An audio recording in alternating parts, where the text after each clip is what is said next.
চট্টগ্রামের মিরসরাইয়ে বিএনপির দুই পক্ষের সংঘর্ষে ছুরিকাঘাতে তাহমিদ খান নামে বৈষম্য বিরোধী ছাত্র আন্দোলনের একজন সাবেক সদস্য নিহত হয়েছেন। নিহতের বোন বলছেন তাহমিদ একজন জুলাই যোদ্ধা। গত বছর জুলাই গণ অভ্যুত্থানের সময় 4ই আগস্ট তাহমিদ গুলিবিদ্ধ হয়ে হাসপাতালেও ছিল। আমার ভাই একজন জুলাই যোদ্ধা ছিল। আমার ভাই 4ই আগস্ট স্বৈরাচারদের বিরুদ্ধে আন্দোলন করার জন্য গুলি খেয়েছিল। তখনও আমরা ওকে পাইনি, আমরা ওকে 5ই আগস্ট পেয়েছিলাম। তারপরও অনেক অসুস্থ ছিল। এরপরও ও বন্যার সময় অনেক মানুষকে উদ্ধার করেছে। ও অনেক সামাজিক কাজের সাথে যুক্ত ছিল। ও অনেক মানুষকে সাহায্য করতো।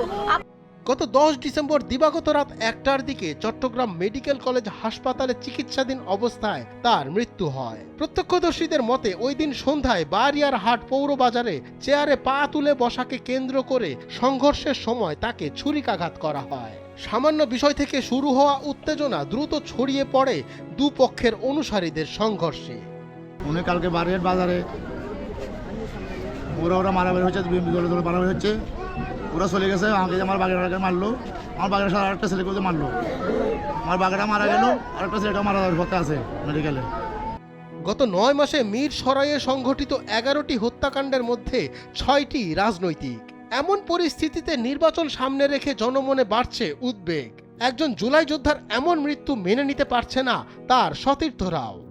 আমাদের সহযোদ্ধা যে ফেনী বৈষম্য বিরোধী ছাত্র আন্দোলনের স্বৈরাচার পতনের যে আন্দোলন হয়েছিল, সে আন্দোলনে সে সরাসরি সম্পৃক্ত ছিল।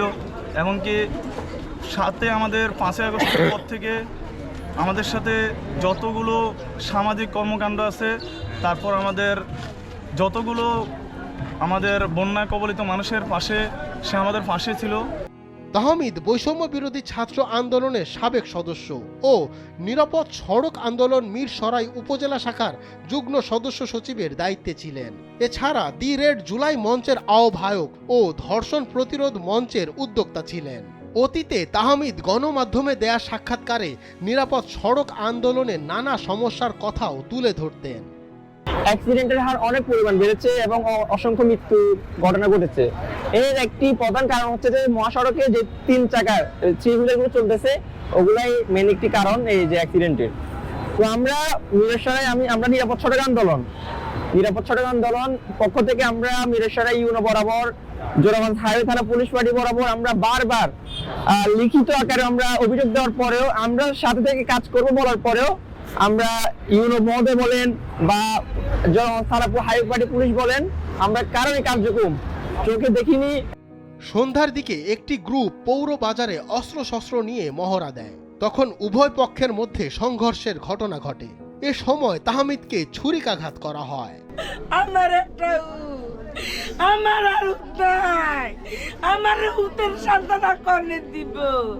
তাহমিদের সঙ্গে আরো অন্তত 5 জন আহত হন। তাদের উদ্ধার করে বিভিন্ন হাসপাতালে চিকিৎসা দেওয়া হয়। তাহমিদকে এক বেসরকারি হাসপাতালে চিকিৎসা দিয়ে চট্টগ্রাম মেডিকেল কলেজ হাসপাতালে নিলে রাত 1টার দিকে তার মৃত্যু হয়। আল্লাহর মনে লেখি রাখছে যে হুতে বিয়া কইতো হয়তো না, যদি বিয়া করাইতাম নানা থাকিলে। জানা যায় সংঘর্ষে জড়িত উভয় পক্ষই মিরসরাই আসনে বিএনপির মনোনীত প্রার্থী নুরুল আমিন চেয়ারম্যানের অনুসারী। তবে তিনি বলছেন এই সংঘর্ষ বিএনপির আভ্যন্তরীণ কোন্দল থেকে হয়নি। এটা বিএনপির কোনো অন্তঃকোন্দলের কারণে নিহত হয় নাই।